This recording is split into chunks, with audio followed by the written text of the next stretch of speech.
resultado que você ainda não tem está atrás da página que você ainda não leu.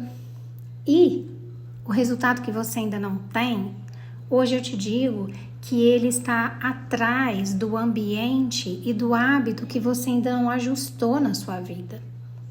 Bem-vindos ao Clube da Mente de Ouro. Aqui transformamos leitura em resultados.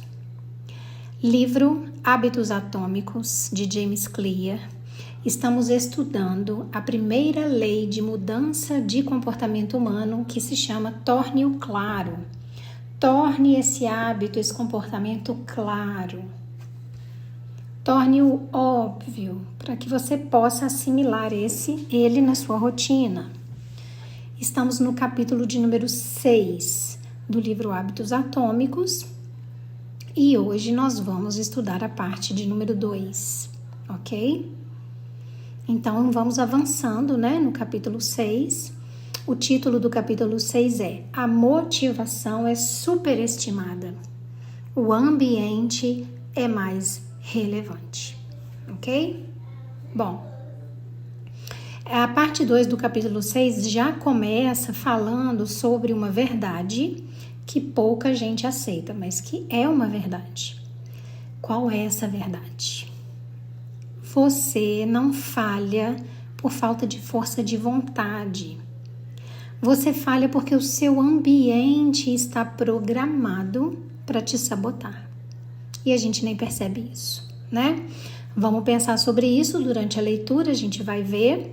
Depois eu vou pegar esse conteúdo super rico, fazer um compilado do que é mais importante, gerar uma ferramenta de transformação para você pegar e aplicar na sua vida real, hoje, assim que você acabar de assistir esse vídeo, ok? Então vamos lá. Eu vou abrir meu livro aqui. A gente está na página de número 102. 102, cadê você?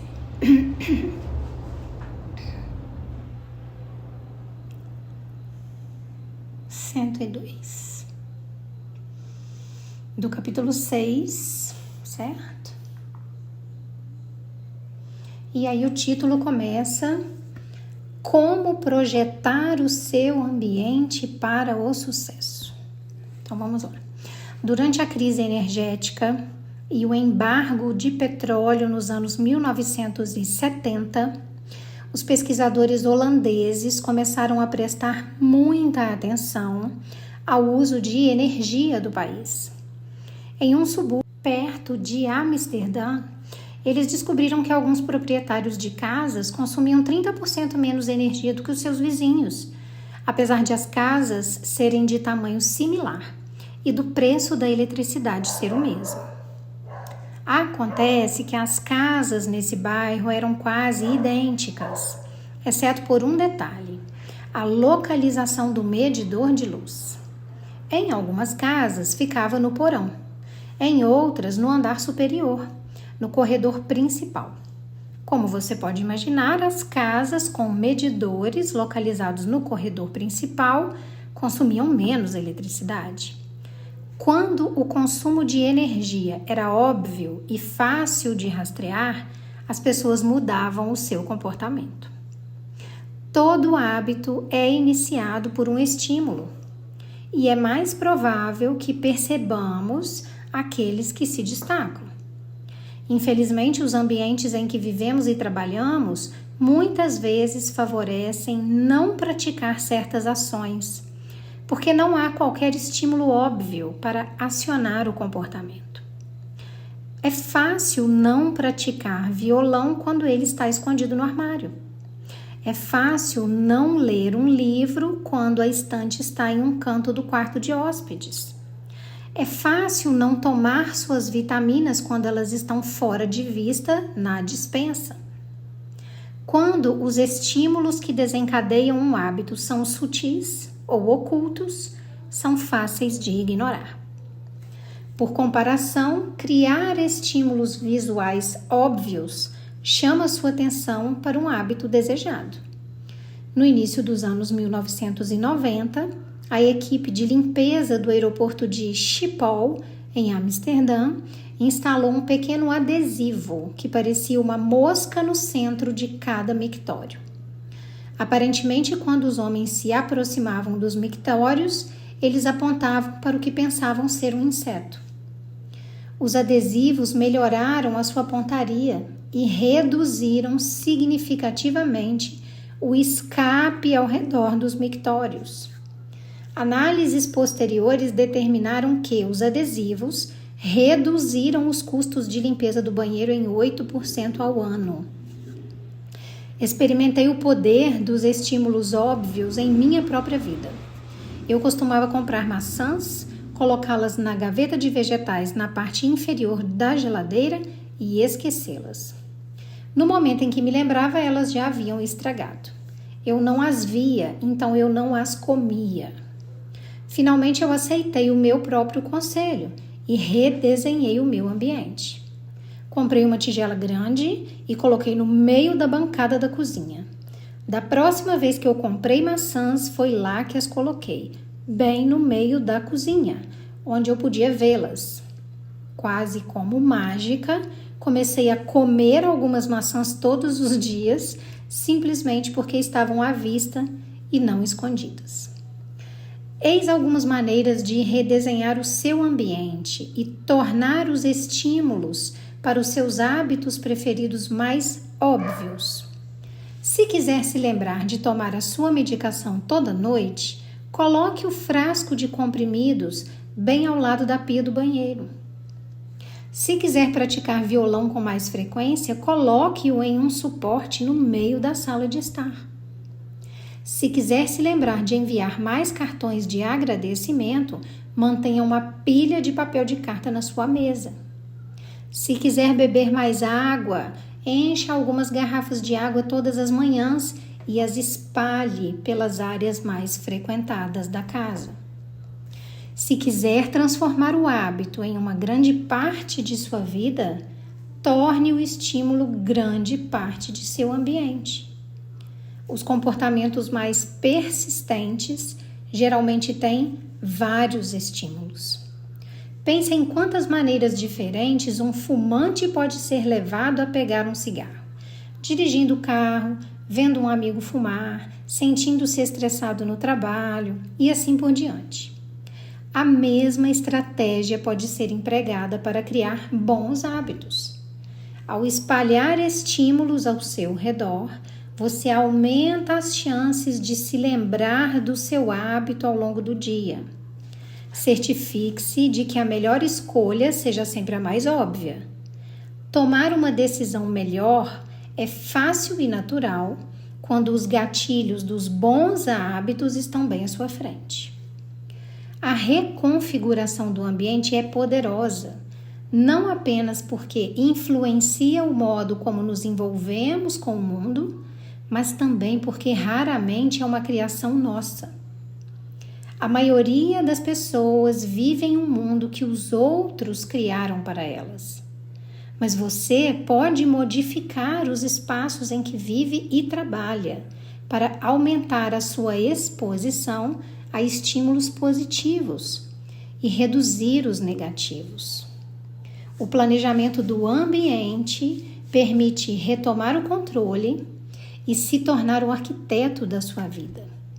Seja o criador do seu mundo e não apenas o seu consumidor.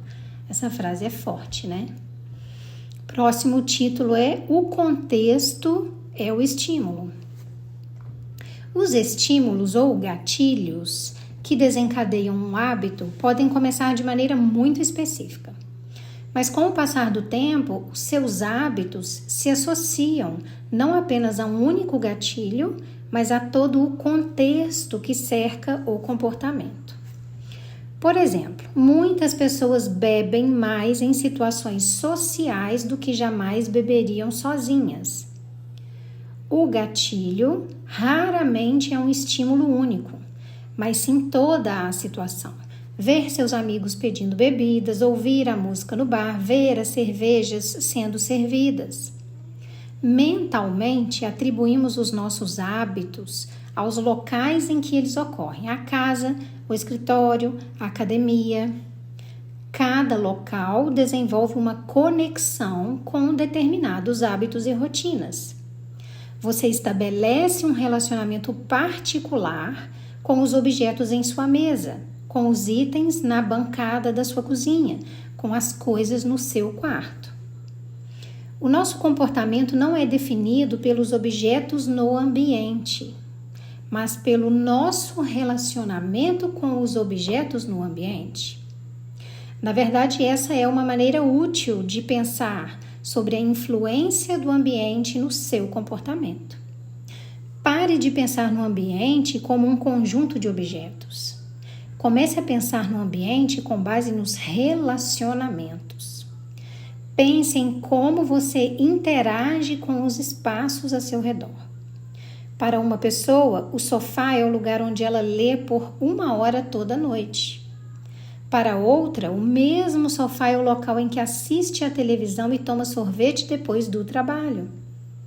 Pessoas diferentes podem ter diferentes memórias e, portanto, hábitos diferentes, associados ao mesmo lugar. Por exemplo, o sofá da sala de casa. A boa notícia: você pode se treinar para associar um hábito específico a um determinado contexto, ok? A parte 2 do capítulo 6 a gente para aqui hoje, na página 106, ok? Vamos conversar sobre ele agora. Bom, vamos lá. Vamos pensar numa coisa aqui. Durante muitos anos, a gente fica tentando ser mais disciplinada, ou não é? Mais focada, mais saudável. A gente tenta, né?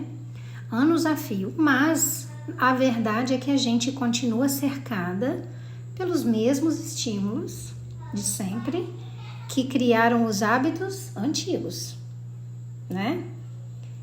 E é isso que o livro vem mostrar aqui de forma simples e brutal ao mesmo tempo. Que você não precisa de mais motivação. O que você precisa é de mais evidência visual. Precisa das coisas óbvias, das coisas desenhadas na sua cara. É isso. O livro está falando de quê? Do ambiente. O ambiente é o gatilho invisível que decide o que você faz sem perceber. Então, o livro fala que se o violão está escondido, você não toca violão. Se o livro está longe, você não lê o livro. Se o celular está na mão, você vai rolar o feed do Instagram, né? Isso não é falta de disciplina. Isso é design ruim da sua própria vida. Bingo, tá? E aí vem um ponto central que o capítulo também traz, a parte 2 do capítulo, que é você tornar o hábito óbvio. Como? Tornando esse estímulo, né, o gatilho que dispara o hábito, impossível de ser ignorado. E aí o livro traz exemplos simples, mas poderosos. Então, você quer tomar suas vitaminas? Coloque elas ao lado da escova de dente. Você quer beber mais água? Deixe garrafas visíveis pela casa. Você quer estudar mais? Deixe o seu material aberto, pronto para estudar, né? Ou seja, o que o livro está falando? Ele está falando que aquilo que você vê com frequência, você faz com frequência. Bingo, olha como é simples, né? E aí vem um ponto mais profundo ainda, que a maioria das pessoas ignora. Os hábitos mais fortes não são acionados por um único gatilho. Eles são acionados por todo um contexto. E isso muda tudo. Por quê? Porque você não bebe só porque você quer beber. Não. Você bebe porque você está num ambiente social, ouvindo música, vendo outras pessoas bebendo. Ou seja, o contexto é o seu estímulo. Não tem um estímulo isolado, tá? O comportamento não é uma coisa isolada. O comportamento é uma coisa contextual, depende do contexto. Agora, percebe o impacto disso na sua vida. O seu quarto pode ser um gatilho de procrastinação, se o seu quarto como um todo for bagunçado. Agora, se ele for organizado, ele pode ser um gatilho para ter foco, certo? O seu sofá pode ser um gatilho de distração ou de leitura. A sua mesa pode ser um gatilho de trabalho ou de fuga. Sabe aquelas mesas que tem 80 objetos em cima? Gente, isso é gatilho de fuga, que é para você pensar em qualquer coisa menos em fazer o que tem que ser feito, né? Tem muita gente aí agora se identificando. Pô, minha mesa é assim, né? Cheia de lembrancinha, né? Ai. O problema, gente, não são os objetos, tá? Eu tô rindo, mas isso é porque realmente o problema não são as 80 lembrancinhas que você tem na sua mesa. O problema não são os objetos. O problema é o significado que você associou a esses objetos. É o relacionamento que você estipula com esses objetos. E aqui é que entra o verdadeiro jogo, né? Você precisa parar de viver em ambientes criados por padrões. Você precisa começar a projetar os seus ambientes com intenção. Eles têm que servir a você e ao seu propósito. Pensa aqui comigo, o seu ambiente atual, ele facilita ou ele sabota os seus hábitos? Essa resposta é clara, né, gente? Simples. O que você vê todos os dias na sua frente e que comportamento que o que você vê está reforçando em você? Qual hábito que você quer instalar na sua vida?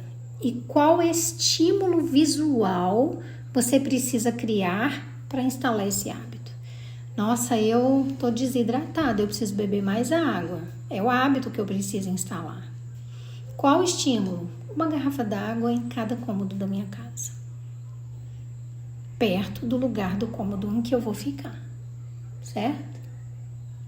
Quais ambientes da sua vida que estão condicionando comportamentos que você não quer mais?